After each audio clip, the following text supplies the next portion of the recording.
tingnan nyo tong ibon na to. Pahig na siya kahit malapit na ako sa kanya.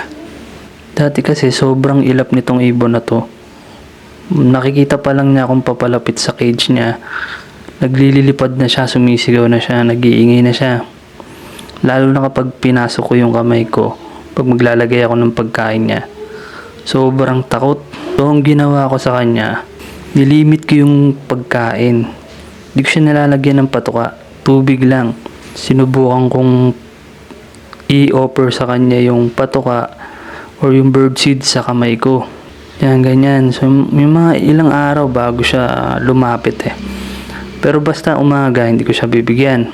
Sa hapon, pag hindi talaga siya lumapit, saka ko siya lalagyan ng patuka sa may lagayan.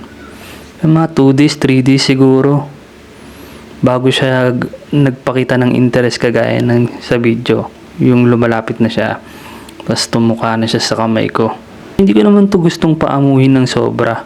Gusto ko lang mawala yung takot niya. Mabawasan yung ilap niya.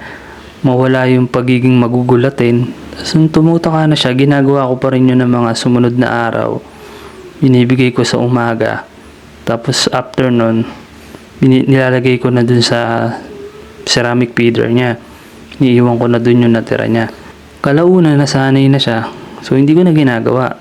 Binibigay ko na lang dun sa feeder niya talaga yung seeds niya.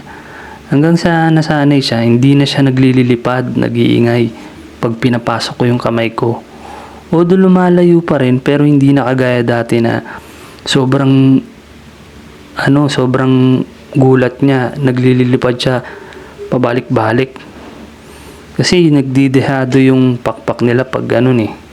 Minsan pwede silang mauntog pag maliit yung cage. Pwedeng masira yung pakpak nila.